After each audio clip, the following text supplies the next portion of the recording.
Huge breaking news. A federal judge just hit pause on Trump's massive federal layoffs.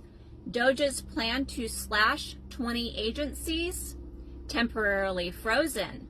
They were bulldozing through firings, no process, no oversight, just chaos, until Susan Ilston stepped in like, you don't get to dismantle the government without Congress. So now there's a 2-week restraining order and a major court hearing set for May 22nd. This is the first real check on Doge since it started. Momentum's shifting, and we're not backing down. For more details and full breakdowns about this story, subscribe to my free Substack. Link is in the bio. Ford and GM are laying off workers? What happened to all the electric vehicle investment? Trump happened. He killed the EV incentives and slapped tariffs on car parts. Now costs are up, demand is down, and jobs are toast. But tariffs are supposed to help American workers. Yeah, if you ignore how supply chains work. US automakers need parts from around the world. Donnie Doofus just made them more expensive. But wait, those EV incentives were for our manufacturers, right?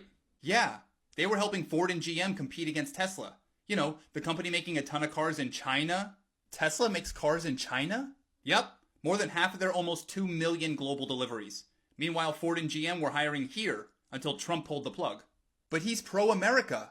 Right, which is why he's wrecking US automakers and helping China dominate EVs. This don't make no damn sense. Oh, it will. When Trump reverses course, restores the incentives, and claims victory for saving the domestic EV market. He wouldn't.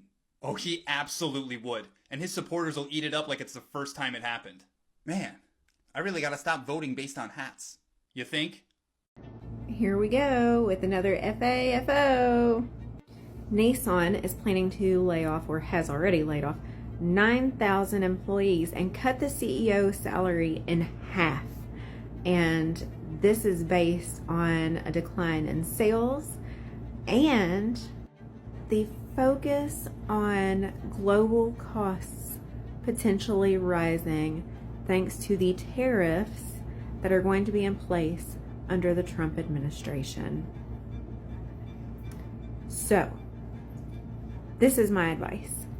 If you have a car that is overseas, such as a Nissan, it's a Japanese-made car, if you have a Volkswagen, if you have a Mitsubishi, anything that is going to require an import to be able to fix it, I would either suggest selling that car or purchasing any sort of parts or maintenances that you're going to have for that car in the near future, because the imports on the parts are going to be outrageous if the tariffs are put into place. So, if you own a Nissan and you voted for him, FAFO. I'm seeing these layoffs just piling up. Like every single week, it's another company cutting hundreds, sometimes thousands of workers. And it's crazy because this ain't just some seasonal thing. This is long-term stuff. People getting let go after years on the job, whole departments getting wiped. And yeah, maybe they say it's to cut costs or restructure, but let's be real, this is all part of a bigger economic mess. And look, I get it. Trump says he's pro-business and all that, but people are hurting. This ain't just about numbers on a spreadsheet. This is about folks losing healthcare, losing retirement, losing stability. Like, you telling me this is good for the economy? I just saw a nurse post about getting laid off after 15 years. 15. And that's not even tech. That's healthcare. When healthcare workers are getting let go, that should be a red flag for everybody. So yeah, they'll spin it like it's part of the plan, or it's temporary, or it'll bounce back. But for the people living through it right now, ain't nothing temporary about losing your job when you got bills to pay and kids to feed. Trump's bringing jobs back. The economy's about to take off. You mean the economy where he's firing federal workers, slashing jobs, and deporting entire industries? He's just draining the swamp. More like draining paychecks. We only added 143,000 jobs last month, way below expectations. That just means more jobs for Americans. Oh yeah? You planning to pick crops in 100-degree heat for $3 an hour? Well, someone will. Nope. Farms will shut down, food prices will spike, and businesses will struggle to find workers. The free market will fix it. The free market is watching jobs disappear and wondering what the hell just happened. Well, government's too big anyway. So the big plan is to fire everyone and hope for the best? Genius. Trump knows what he's doing. He sure does. Just turns out he's better at destroying jobs than creating them. Elon Musk just sent an email to federal employees. The email, which was sent at 5 p.m., states that employees have to respond by Monday afternoon with all the work that they had done during the previous week to see if they're actually effective at their job. And if they haven't sent a letter back by Monday, then it's taken as a resignation. So Donald Trump just lowered the work week from 40 hours to 32 hours a week. And I'm over here like, who wants to go to work anyway? Who's trying to get rich? Swing states that foolishly went red are entering the find out stage right now. The #1 city for tourism in this country is Las Vegas, Nevada. And maybe they should have thought their votes through a little bit more before they elected a man whose policy makes the entire world hate us and makes all travelers want to avoid us. I have seen dozens of videos posted here on TikTok of people walking the strips and through the hotels, and it looks like a ghost town there. On top of that, the MGM Grand has started layoffs. Just like all the Midwest farmers who voted for Trump and are now going bankrupt due to his terrible policies, a city and state that relies solely on tourism should not have voted for a man who said that we don't need the rest of the world and that America first. It just seems like common sense would tell you that that kind of rhetoric would not be good for foreign tourism business. The fact that all of these states that swung red for Trump are getting hit the hardest is the greatest example of karmic, poetic justice I can think of during my lifetime. At this point, it's clear millions of people already regret their vote. They believed in promises, but now they're watching jobs disappear, prices go up, and nothing changed for the better. The reality hit hard, and for a lot of folks, it's not what they expected, and definitely not what they voted for.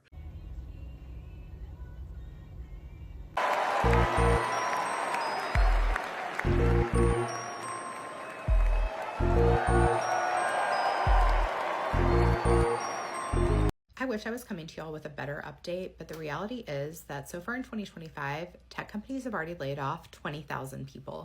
You've probably heard about big ones like Workday laying off 1,700 employees, but there are lots of smaller ones impacting anywhere from 10 to 200 people.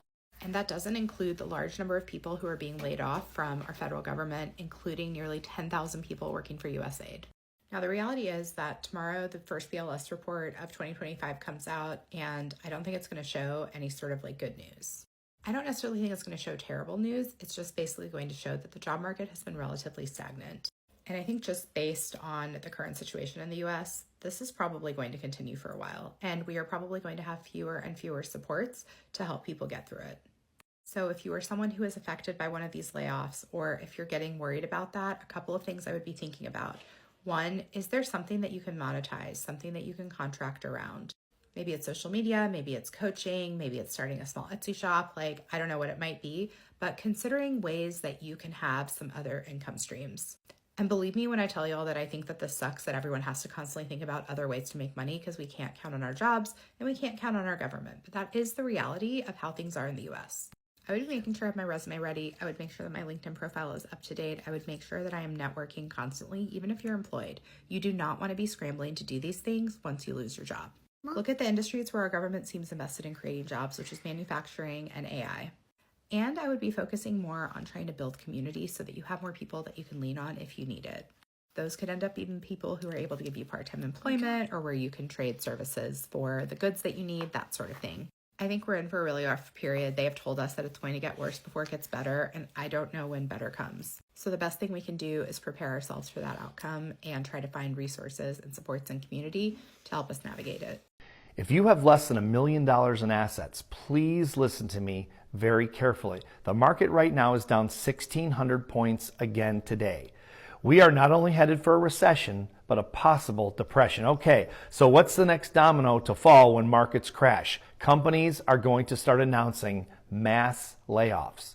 If you have a job, okay, and you don't have at least $1 million in assets to ride out this wave, please go to your boss and say, Is my job secure? And if the company starts to pursue layoffs, what would I need to do to secure my job? Take on other duties, work more hours, do whatever you can, because getting another job to replace the one you lose is going to be extremely difficult in this economic environment. And it doesn't look like it's gonna get better anytime soon. It's getting worse by the hour. Please protect yourself and your family and your job before it's too late. Hey TikTok, what's happening? It's been a while. What's poppin'? What's good? Yeah, I'm not good.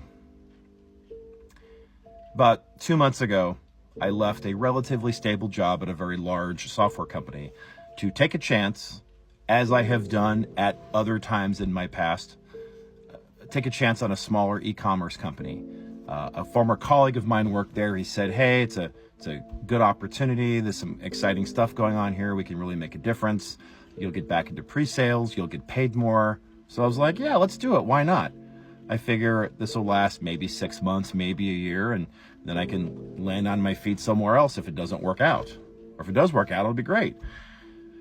30 days, exactly 30 days after I joined, the company had a 20% reduction in force, which included me. So yeah, things aren't looking good, and a lot of people are finally waking up to that. If you're seeing the same where you live, let me know in the comments. Don't forget to like, share, and follow. I've got more updates coming, and you need to see what's really going on out there. Stay sharp.